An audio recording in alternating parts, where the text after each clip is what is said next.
Shipment create कैसे करना है, ये FNSKU लेबल डाउनलोड कैसे करने हैं, ये बारकोड वाला जो शिपमेंट का रिसिप्ट है उसको कैसे डाउनलोड करते हैं, डिलीवरी चालान कैसे लिया जाता है।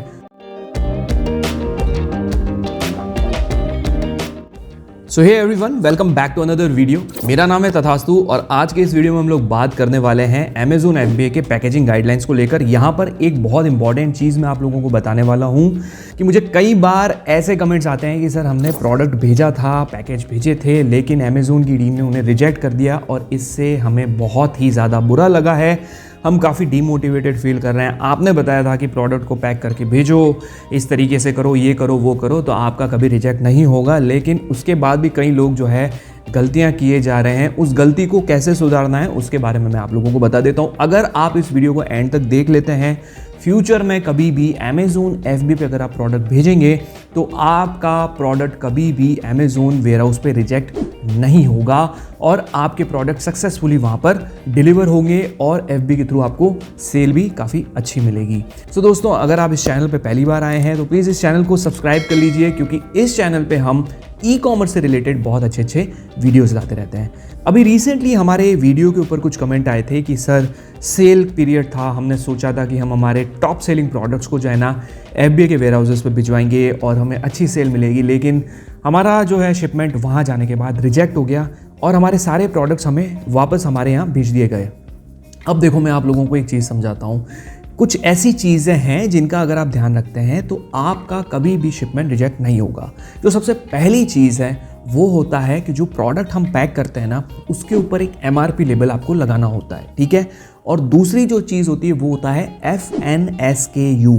ये एक ऐसा बार कोड होता है, एक ऐसा कोड होता है लगा हुआ, जिसको जो है FBA की टीम स्कैन करती है। FBA के पास ऐसा सिस्टम नहीं है कि वो प्रोडक्ट को देख देख के कि अच्छा ये वाइट कलर का टी शर्ट है तो ये निकाल दो, ये ग्रीन कलर का टी शर्ट है ये निकाल दो, ये रेड कलर का शू है तो इसे ये निकाल दो। ऐसे नहीं होता। वो कोड के थ्रू उनका पूरा जो है वर्क फ्लो चलता है। उस कोड के थ्रू वो लोग आइडेंटिफाई करते हैं कि आपका प्रोडक्ट किस रो में, किस लाइन में, किस रैक पे, कहाँ, किस पर्टिकुलर सेक्शन में पड़ा है। तो वो पूरा का पूरा उन्होंने डिफाइन कर रखा होता है अपने सिस्टम के अंदर। तो वो FNSKU जो रहता है ना, FNSKU, वो बहुत इंपॉर्टेंट रोल प्ले करता है। तो एकदम क्लियर प्रिंटेड FNSKU होना चाहिए। MRP लेबल का क्या खेल होता है मैं आप लोगों को समझाता हूँ। अगर आप एक इंडिविजुअल प्रोडक्ट बेचते हैं ना, सिर्फ एक प्रोडक्ट, एक उदाहरण के रूप में मैं आप लोगों को बताता हूँ कि आप एक ब्लू कलर का पोलो टी शर्ट जो है, इस तरीके का एक पोलो टी शर्ट भेजते हैं, तो आपकी MRP लेट से 700 रुपये की है, ठीक है ना, और इस प्रोडक्ट की प्राइस है 500 रुपये की। तो वहाँ पर आपको MRP का टैग लगाना पड़ेगा, स्टिक करना पड़ेगा, पैकेज के ऊपर बाहर चिपकाना पड़ेगा। जो जिसमें आप पैक करोगे ना उस प्रोडक्ट को, उस पर उसको स्टिकी लेबल से चिपकाना पड़ेगा।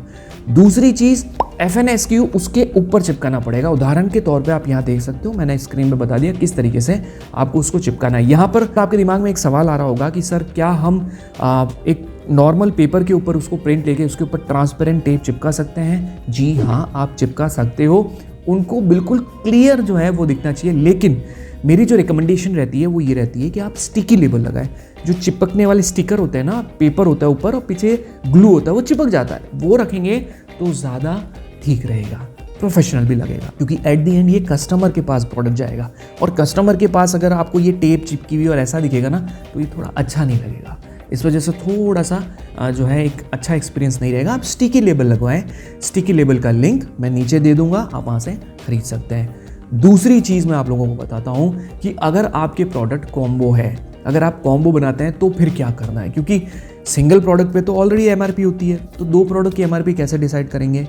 तो अब बात आई थी कि 700 रुपये का MRP वाला जो प्रोडक्ट है वो दो प्रोडक्ट कर दिया आपने, एक 700, तो अब आप 1400 की एक MRP बनाएंगे, राइट। और उसको बाहर दोनों को क्लब करके, दोनों टी शर्ट को एक जगह फोल्ड करके उसको पैक करके, उसके बाहर आप इसको पैक करेंगे, बाहर स्टिकी लेबल लगाएंगे और उसके ऊपर उस प्रोडक्ट का FNSKU लगाएंगे।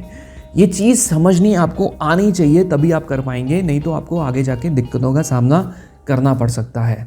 ये करने के बाद आपको एक चीज़ का और ध्यान रखना है कि जिस डब्बे में आप इस प्रोडक्ट को पैक करेंगे वो 18 किलो से ज़्यादा नहीं होना चाहिए। 18 kg उसका वेट होना चाहिए। उससे ज़्यादा अगर होगा तो आपका शिपमेंट रिजेक्ट हो सकता है। उसके साथ साथ आपको एक चीज़ का और ध्यान रखना है कि इसकी जो डायमेंशन है, इस डब्बे का जो बनावट है वो करीब 70 सेंटीमीटर उसकी लेंथ होनी चाहिए, 70 सेंटीमीटर उसकी विड्थ होनी चाहिए और 45 सेंटीमीटर उसकी हाइट होनी चाहिए। अब इस दायरे के अंदर आप कुछ भी इधर उधर कर सकते हो। आप हाइट 70 सेंटीमीटर रख सकते हो, आप विड्थ 70 सेंटीमीटर रख सकते हो, आप लेंथ 70 सेंटीमीटर रख सकते हो, लेकिन 70-70-45 का रेशियो आपको लेके चलना है। ये ध्यान में रखेंगे तो आपका शिपमेंट कभी भी रिजेक्ट नहीं होगा।